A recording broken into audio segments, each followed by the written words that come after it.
The night everything ended didn't feel dramatic.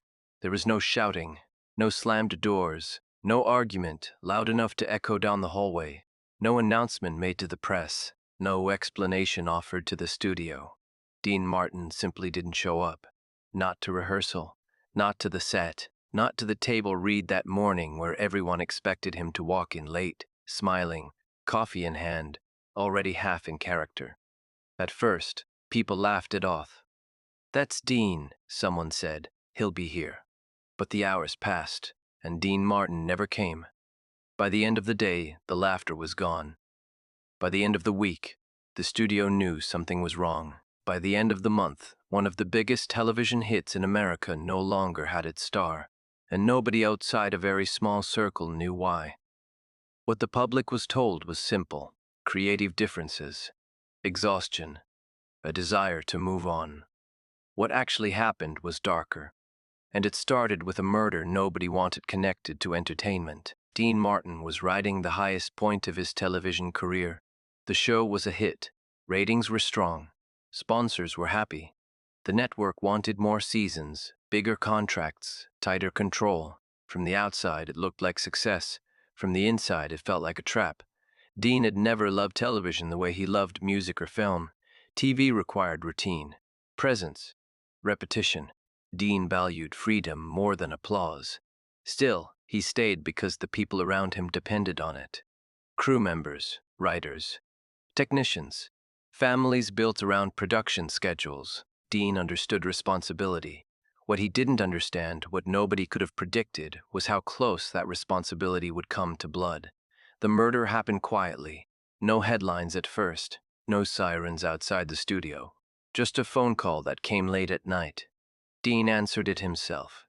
That alone was unusual. The voice on the other end didn't introduce itself. "Dean," the man said. "There's been an incident." Dean sat up in bed. "What kind of incident?" A pause. "Someone connected to the show," the man said. "Someone you know." Dean didn't ask who. He already felt it. The victim wasn't famous. That was part of the problem. Famous deaths get attention. They get investigations that don't disappear. This one happened in the margins. A crew member, a man who worked late hours, a man who kept his head down, a man who had seen something he wasn't supposed to see. The official story would later say robbery, wrong place, wrong time, an unfortunate accident in a bad neighborhood. Dean knew better the moment he heard the details. Nothing about the man's life suggested recklessness. Nothing about the scene suggested randomness. And most importantly, nothing about the timing made sense. The murder happened less than a week after a heated confrontation on set, not with Dean, with someone else. Someone powerful. Someone who didn't like being challenged. Dean had witnessed that confrontation. He remembered it clearly. The man had spoken up about safety, about corners being cut, about pressure from outside influences that didn't belong anywhere near a television set. Dean had stayed quiet, not because he didn't care, because he understood how dangerous it was to speak in the wrong room. The man was warned afterward. Not officially, not on paper, just quietly told to be careful. Now he was dead. When Dean hung up the phone, he didn't go back to sleep. He sat in the dark, staring at nothing, replaying every interaction, every look, every moment where he might have done something differently. By morning, he already knew. This wasn't an accident, and it wasn't isolated. Someone wanted control, and someone had just demonstrated how far they were willing to go to get it. The studio didn't talk about it. They discouraged discussion. They reminded people of contracts, of confidentiality, of reputations. When Dean asked questions, answers became vague. When he pressed harder, doors closed. He was told politely to focus on his work. Dean Martin didn't raise his voice. He didn't threaten. He didn't accuse. He listened. And what he heard was enough. The show was no longer just entertainment. It had become leverage. And leverage in the wrong hands always leads to damage. Dean started paying attention to things he'd ignored before. Unfamiliar faces lingering near the set. Meetings held off the books. Writers pressured to change lines that had nothing to do with story. Crew members suddenly reassigned or quietly let go. Fear moving through the production like a low hum. He noticed how people stopped joking as freely, how conversations cut short when certain names were mentioned, how the energy had shifted from creativity to compliance. Dean had lived long enough to recognize that feeling. It was the feeling of something being owned, and Dean Martin had never belonged to anyone. The turning point came late one night after a long shoot. Dean was in his dressing room when one of the younger crew members knocked. The man hesitated before speaking. "I shouldn't be here," he said. Dean nodded. "Then say it fast." The man swallowed. "They told me not to talk," he said, "but I can't sleep." Dean listened. "They're saying what happened was random," the man continued. "But it wasn't. He was warned. We all were." Dean's face didn't change. "What are they asking for now?" he asked. The man looked down. "Compliance," he said. "Silence." Dean leaned back in his chair. "And if you don't give it?" The man didn't answer. He didn't need to. Dean dismissed him gently. "Go home," he said. "Don't come back here." That night, Dean made his decision, not impulsively, not emotionally, deliberately. If he stayed, he would be complicit. If he stayed, people would assume he approved. If he stayed, the danger would grow, not to him, to everyone else. The next morning, Dean didn't go to the studio. He didn't call in sick. He didn't send his agent. He didn't negotiate. Instead, he requested a private meeting with the network executives. No assistants, no lawyers, just him. When they sat down, Dean spoke first. "I'm done," he said. They laughed. They thought it was a tactic. They reminded him of the contract, of the money, of the consequences. Dean listened patiently. Then he said something that changed the room. "I know why he died," Dean said quietly, "and I won't pretend otherwise." The laughter stopped. The executives exchanged looks. "Be careful," one of them said. Dean nodded. "I am," he replied. "That's why I'm leaving. They tried everything. They offered more money, more control, more protection." Dean shook his head. "You can't protect what you won't confront," he said. They warned him about backlash, about rumors, about what walking away would look like. Dean stood. "Let it look however it wants," he said. "I'm not staying." By the end of the week, the announcement went out. Dean Martin was leaving the series. No details, no drama. Fans were shocked. Critics speculated. The press invented reasons. But nobody said murder. Nobody connected the dots. Nobody wanted to. Dean didn't correct them. He didn't go public. He didn't expose names. He did something quieter. He removed himself from the equation. And without him, the leverage weakened. The show limped on briefly, then collapsed. The pressure shifted elsewhere. The attention faded, and the danger dissipated. Years later, someone asked Dean if he regretted walking away from such a successful project. Dean didn't answer right away. Then he said, "I regret not walking away sooner." Only much later, after time had dulled the fear and buried the players, did the truth surface, not in headlines, in whispers, in memoirs, and conversations held late at night between people who had survived. Dean Martin hadn't quit because he was tired. He quit because someone died, and because staying would have meant accepting that death is the cost of doing business. Dean Martin was many things. Cool, effortless, detached. But he was not indifferent, and when you realized the price of silence was blood, he chose something else. He chose to leave. After Dean Martin walked away, the silence became intentional. That was the first sign something deeper had been disturbed. The network moved quickly, but not decisively. Statements were issued, schedules adjusted, contracts rewritten. On the surface, it looked like damage control. Underneath, it was containment. The fewer questions asked, the better. The fewer questions drawn, the safer everyone felt. Dean watched from a distance. He didn't give interviews. He didn't explain. He didn't defend himself. That wasn't avoidance. That was discipline. The murder was never officially linked to the show.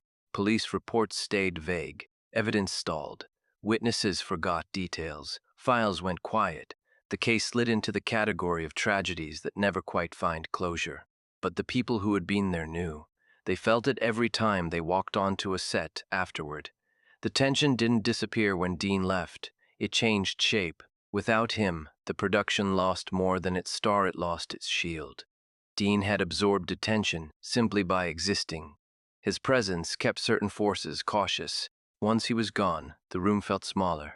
Several crew members quietly resigned within months, not together, not loudly, just one by one. A lighting technician moved to another city. A writer suddenly found religion and left television entirely. A production assistant quit the industry after 10 years and opened a hardware store in Arizona. Nobody made announcements. Nobody said why. Dean noticed. He reached out to a few of them privately. No questions, no probing, just simple check-ins. "You all right?" he'd ask. Sometimes the answer was yes. Sometimes it wasn't. And sometimes there was no answer at all. Dean didn't push. Pushing was how things escalated. Instead, he did what he'd always done when something felt wrong. He removed himself and reduced the damage radius. People assumed he was protecting his image. They were wrong. Dean Martin didn't need protection. He was protecting others. Years later, someone who had worked closely on the show finally spoke carefully, anonymously, in a conversation that never reached print. "The murder wasn't about money," the man said. "It was about silence." The victim hadn't threatened anyone. He hadn't exposed anything. He had simply refused to ignore something dangerous. And in a system built on ignoring dangerous things, that made him a liability. Dean had seen it instantly. That was why he didn't rage. That was why he didn't accuse. Because accusation would have triggered defense. Defense would have triggered retaliation. And retaliation always lands on people who don't deserve it. Dean chose the only move that didn't escalate. He left. The network executives knew exactly what that meant. Dean's exit wasn't a tantrum. It was a verdict. And they felt it. Behind closed doors, meetings grew tense. Sponsors grew cautious. Lawyers advised restraint. Without Dean's presence lending legitimacy, the entire structure felt exposed. The show struggled. Ratings dipped. Scripts lost coherence. Something essential had been removed. Not just a star, but stability. Within 2 seasons, the series ended. Officially, it was creative fatigue. Unofficially, it was relief. Years passed. The murder faded into memory. But Dean never forgot. He kept track of the victim's family quietly. Help arrived without explanation. Tuition paid. Mortgages eased. Medical bills handled anonymously. No notes. No acknowledgement.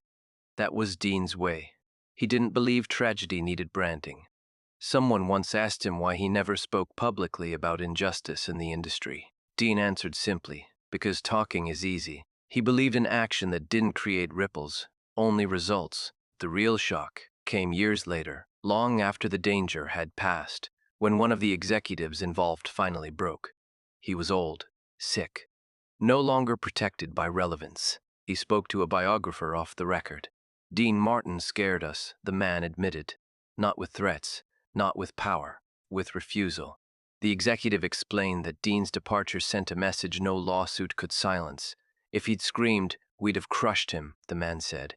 "If he'd accused, we'd have buried it. But he didn't give us anything to fight."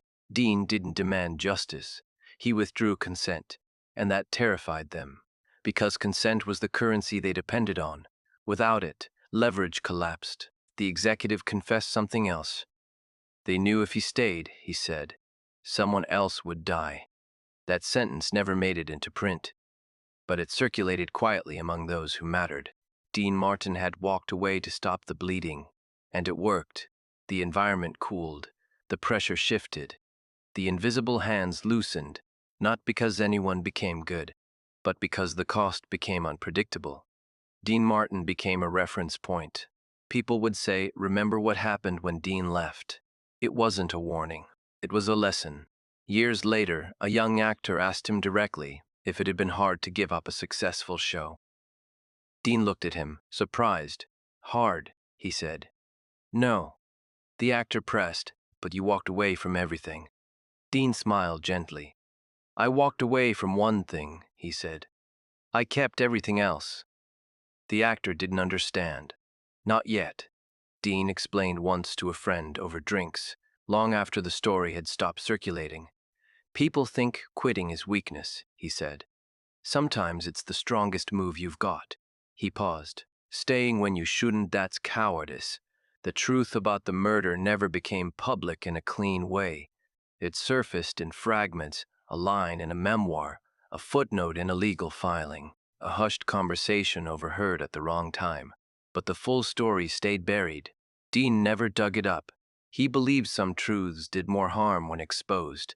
That belief cost him accolades. It cost him opportunities. It cost him control of his narrative. But it saved lives, and that mattered more. When Dean Martin died, tributes poured in. People spoke about his charm, his voice, his ease. A few spoke about his generosity. Almost nobody mentioned the show. Almost nobody mentioned the murder. That was intentional, but at the private memorial after the public ceremony, after the cameras were gone, a man stood and said something that stunned the room. Dean once walked away from everything, he said, voice shaking, because one of us didn't come home. No one interrupted him. No one corrected him. They all knew who he meant. He never said a word about it, the man continued. But we lived because he did. The room stayed silent for a long time, because suddenly the story made sense. Dean Martin didn't quit out of fear. He quit out of responsibility. He didn't need credit. He didn't need justice performed publicly. He just needed the killing to stop. And it did. Years later, when asked in an interview if he ever felt haunted by that decision, Dean answered with a clarity that silenced the room.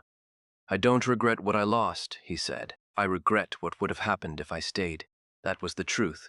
Dean Martin walked away from success to prevent more blood. He chose absence over applause, silence over spectacle, and by doing so, he proved something rare. That sometimes the bravest act isn't standing your ground. It's knowing when leaving saves lives. And that is why he quit.